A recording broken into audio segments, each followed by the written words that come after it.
இங்கே உட்காந்தாச்சு. இது என்ன கீ சீரா, இது வந்து லாப்ஸி, வெண்டி சப்ஜி, ரைஸு, அப்பளம், மிக்ஸ் சப்ஜி, பின்ன இது வந்து பூரி, இது பாயாசம். முதல் ஸ்வீட்லேருந்து ஆரம்பிக்கலாம்.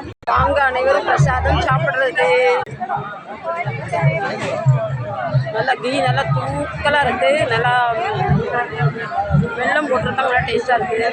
நமக்கு எங்கே போனாலும் சோறு தான் முக்கியம். வாங்க, பயங்கரமாக கூட்டம் இருக்குது. எல்லோரும் சாப்பிட்றாங்க. நீங்களும் சாப்பிட வாங்க. மார்வாடி சாப்பாடுனால பயங்கர கீ தான். கொஞ்சம் சாப்பிட்டாலே தேவைப்படுது. ஆனால் டேஸ்ட்டு வேறு லெவல். இப்போ தெரிஞ்சால் எங்கள் வீட்டு தலைவருக்கு சப்பாத்தியில் எதுக்கு கீ வேணும். இவங்க சோறு, தால், சப்ஜி, இவங்கெல்லாம் நான்வெஜ் யாரும் சாப்பிட மாட்டாங்க. ஆனால் எங்கள் வீட்டுக்காரருக்கு நான்வெஜ்னால் அடித்து வெளுத்துக்கட்டு ஒரு குடி பிடிப்பார். வாங்க, நம்ம சூப்பராக சாப்பிட்டுட்டு இருக்கோம். இருக்க சாப்பாட்டில் ஒரு முடி வந்துட்டு, முடி வர்றதுக்கு உறவு நீடிக்க சொல்லுவாங்க, நல்லதுன்னு சொல்லுவாங்க. அதனால் முடியத்துக்கு தூர போட்டுட்டு நம்ம பிரசாதத்தை சாப்பிட ஆரம்பிப்போம். நீங்கள் இப்படி சாப்பிடும் போது எதோ உங்கள் சாப்பாடில் முடி வந்திருக்கா சொல்லுங்கள்.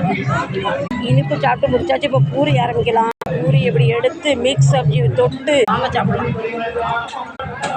அவங்களாம் சப்ஜியில் என்ன மசாலா படம் வந்து அவ்வளோ டேஸ்ட்டாக இருக்குது. அது நிறைய கீ போட்டுறதுனால அந்த டேஸ்ட் அவ்வளோ தூக்கு தான் தெரியல. ஆனால் ரொம்ப டேஸ்ட்டாக இருக்குது. வேண்டி பாருங்க இவ்வளோ பெருசாக போட்டிருக்காங்க. அதனால சாஃப்டாக க்ரன்ச்சியாக இருக்குது. முக்கால் வேக்கால் எடுத்துருக்காங்க. நல்லாயிருக்கு. ஆனால் இவங்களுக்கெல்லாம் இவங்க சாப்பாடை விட நம்ம சவுத் இந்தியன் சாப்பாடு ரொம்ப பிடிக்குது. நமக்கு நம்ம சாப்பாடு பிடிக்காமல் அடுத்தவங்க சாப்பாடு பிடிக்குது. அப்படி தான் அக்கறைக்கு இத்தனை பச்சை. இந்த மாதிரி இடத்துல நான் என் மருமகளையும் பேத்தியை ரொம்ப மிஸ் பண்ணுவேன். என் மருமகளுக்கு இப்படி ரொம்ப வெளியே போட பிடிக்கும். என் பேத்திக்கு ரொம்ப பிடிக்கும். அதனால மிஸ் பண்ணுறேன். இந்த சாப்பாடு என் மருமகளுக்கும் பேத்திக்க வேண்டாம். கத்திந்தா கண்ணுந்தா பாபு சுமன் என் உசுருடா நீங்களாம். நாங்கள் சாப்பிடுங்க. உங்களுக்காக நான் சாப்பிட்றேன். நீங்கள் 4 பேர் என்ன நினைக்கிறதால நான் புதுசங்களும் நினச்சிக்கிட்டு இருக்கேன். ஏன்னா நீங்கள் இதே இருக்கீங்க. எல்லாருமே அவங்கவுங்க ஃபேமிலியாக உட்காந்து சாப்பிட்டுட்டு இருக்காங்க. நான் மட்டும் தனியாக உட்காந்து சாப்பிட்டுட்டு இருக்கேன். நான் லேடிஸ் குரூப்பில் உட்காந்துருக்கேன். ஜென்ஸ் குரூப்பில் உட்காரக்கூடாது. ஜென்ஸு தனியாக இருப்பாங்க, லேடிஸ் தனியாக இருப்பாங்க. அதனால இல்லைன்னா இவர் பக்கத்தில் உட்காந்துருப்பார். என் பக்கத்தில் ஃபுல்லாகவே லேடிஸாக உட்காந்துருக்காங்க பாருங்கள்.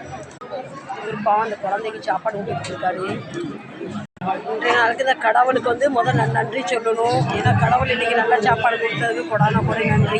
என்னதான் நல்லா சாப்பாடு சாப்பிட்டாலுமே மனசு வந்து எப்போவுமே வெறுமனையாக இருக்குது. அதுக்கு கடவுள் என்றைக்கு நிரப்ப போகிறான்னு தெரியல. அது கடவுள்கிட்ட தான் இருக்குது. இவர் என்னை தேடியே வந்துட்டார்.